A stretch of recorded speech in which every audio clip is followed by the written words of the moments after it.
So Segun, can you send me the JD for the role? What do you mean by JD? Oh, a JD is what we call a job description. And a job description is a document, a very important document in human resources that helps to document all the necessary information about a particular job. Welcome to today's episode of HR Insight, where I simplify human resource concepts. So today we're going to be considering how to craft a job description.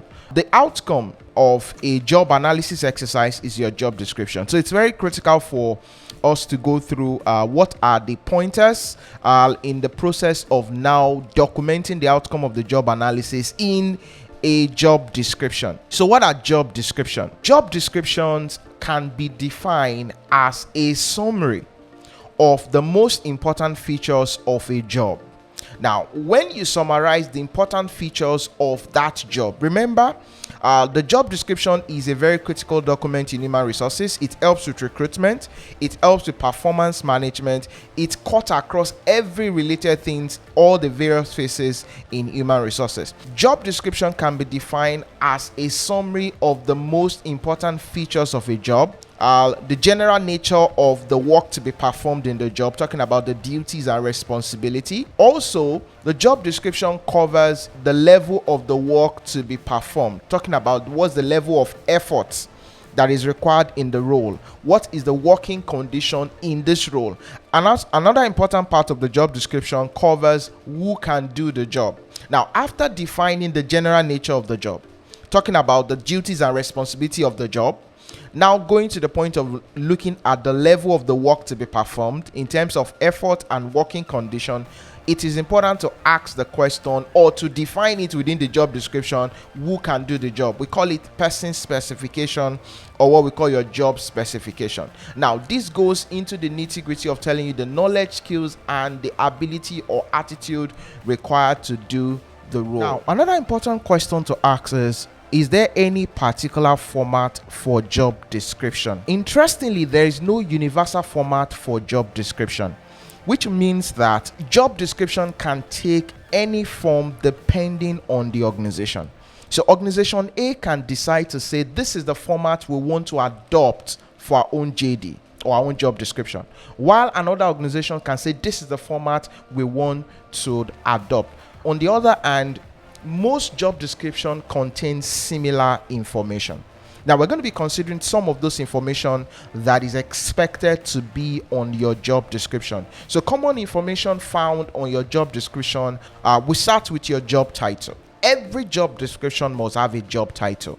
So what is the title of the role? So this is a front desk executive role, or a receptionist role, or an HR officer role, or a managing director role. You need to start with the definition of the job title, followed by what we call your job summary.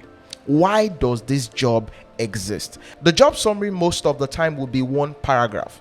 After you define the job title, you need to define the summary of the role. So this role exists to do X, Y, and Z. This role will be responsible for X, Y, and Z. That is you defining the job summary. Now, there are some other in-betweens in terms of the location of the role and some other things that may be added. But the critical things is, one, your job title. Then you must add your job summary. Then you must be able to capture the principal job duties and responsibility. Now, it's important for me to state at this point that there is no job description that can capture 100% of what the job role is expected to perform. That is why we call it principal job responsibility. What are the critical part of that role?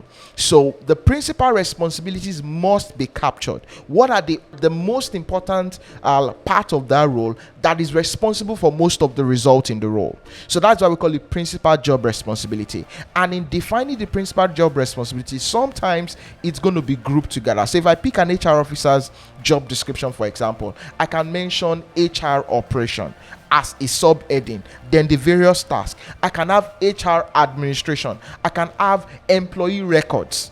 or keeping the employee records or employee relations or human resource information system, then I can have the subheadings.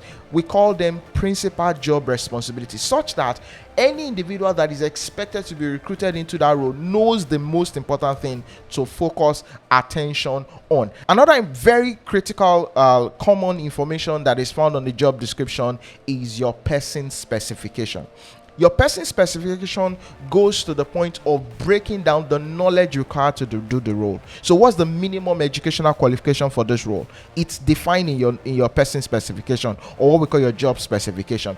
Then what is the level of skill required to do this role? So this person must have been doing this XYZ for XY years of experience. That is talking about the knowledge, the skills, and the ability, or the type of behavioral attribute required. So the critical thing is defining the knowledge, the skills, and the abilities or behavioral attributes required to do the role. So after you have defined the knowledge, you've defined the skills, you must define the ability or the attitude. Remember, it's very critical that this is defined in your job description, because it's very useful at the point of recruitment. Your job description is useful at the point of performance evaluation or performance management. The job description is useful at the point of training and development. Most issues that we have in HR is the lack of job description. And in my experience working with organizations, we have realized that most times the job description is out of date, which means you must update the job description from time to time. So it's critical that you don't just do one single job description and say that is enough for us. It must be updated with time. So in summary, it's critical that your job description must be up to date. Your job description is not a one-time document, it's a fluid document. It needs to be updated from time to time, because the responsibilities of the role will change. As the organization is developing, then the roles or the duties and responsibility of the role can actually change.